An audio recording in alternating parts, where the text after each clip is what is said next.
What's up, guys? I've been doing this GSA thing for a really long time, like 20 years now. I get asked questions all the time because I'm the one that is on sales calls. So all of these questions that I get asked, I took a very long time and I dumped them all into a blog post. I'm calling it the FAQ GSA mega thread. So there's going to be a link down below.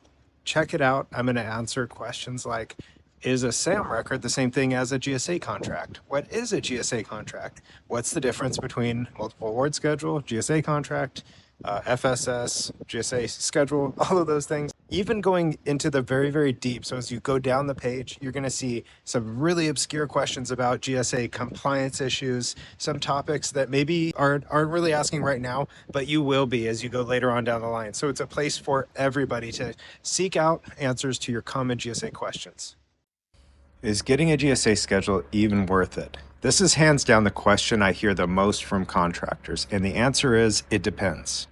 If you're really ready to sell to the federal government, have commercial sales under your belt, and plan to actually market to agencies, it's worth every ounce of effort.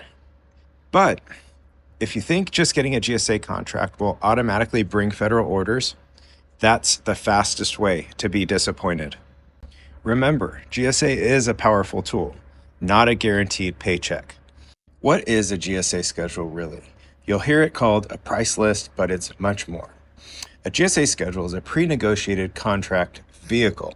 It's like a standing agreement with the federal government, where you are pre-approved with your pricing, your terms, and conditions. So agencies can buy from you without a full-blown competition every time. Think of it as a VP lane at the airport. It doesn't get you to the destination alone, but it makes the process much faster. But, and this is key, you still have to do the work to get the agencies to actually use it. Why do some companies never make money on their GSA schedule? I see this all the time. They get the award, then they sit and they wait for the phone to ring. Newsflash, it's not going to ring. GSA doesn't bring you buyers automatically. It's a hunting license, not a fishing net. You still need a strategy. You need some agency relationships, possibly, and targeted marketing. Even your existing federal customers may not start buying through your schedule unless you show them how and why. You do not need federal sales to get a GSA contract. So many people have told me that they were told that they needed GSA, they needed federal sales, or they couldn't get in. So they sat around months, years, and never pursued the GSA program. And they missed out on who knows, millions, tens of millions, hundreds of millions of bid opportunities that they could have gone after. Who knows what they could have won. I want to set the record straight finally. I want to get the word out. People spread this because everybody thinks you need federal sales and you don't to get into the GSA program. All you need are sales in any form. That's like 95% of all it takes. There's a little bit more to it. Any international companies, any sales at all can be used as past performance to support your GSA pursuit. I do it all the time. I've gotten hundreds of companies into the GSA program that have never worked with the government in any way, not even subcontracting. So please, please get the word out for me. Before you jump into GSA, watch out for these 3 red flags. Number 1, you have no commercial sales history. GSA wants proof that you are a serious, established business. Number 2, your pricing is too high. You'll have to offer the government prices that are competitive among your GSA peers, so consider that. And number 3, you have no plan to reach the federal buyers without knowing who is going to be buying from you and how you're even going to reach them. Did you know you could lose your GSA contract just for not selling enough? GSA has a minimum sales requirement. You must sell at least $125,000 through your GSA contract within each 5-year option period. And what if you fail to meet that? Well, the GSA can cancel your contract, even if you have the most amazing products. Many companies don't actually find this out until it's too late. So reach out if you're worried that this may be something that's going to happen to you. I can possibly help. If you mess up your GSA pricing, you could lock yourself into years of bad deals. GSA pricing is basically based on basis of award, or the BOA rule. That means that the government expects to negotiate a discount relative to what this pre-selected customer gets.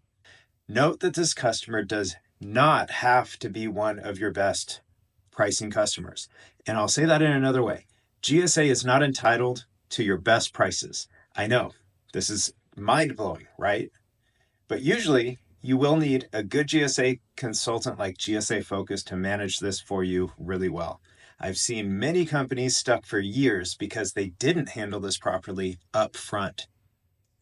So how long does it really take to get a GSA schedule? Here's the real answer. No BS. Most people expect a few months, but the actual timeline is about 6 to 12 months. Our average at GSA Focus is around 7. Now, GSA Focus is consistently quicker than other options because we've been working on GSA contracts every day for 20 years. So we don't make stupid rookie mistakes like missing documents, poor pricing narratives, and we respond quickly. Getting a GSA contract, you have to think of it as a marathon, not a sprint. It takes months to get, but then you get decades of high dollar, low competition bids sent to you by email. After you get your GSA contract awarded, you're really just getting started. Do not rest, do not celebrate. Now is the time to research, plan, and pound the pavement. Right after award, you'll have tasks like registering, uploading your GSA documents, making adjustments and corrections.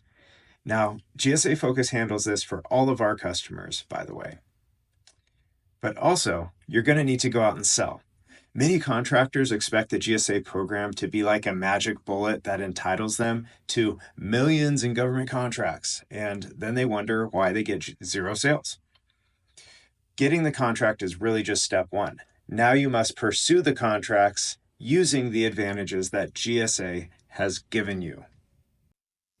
The fastest way to fail with your GSA contract is to ignore compliance.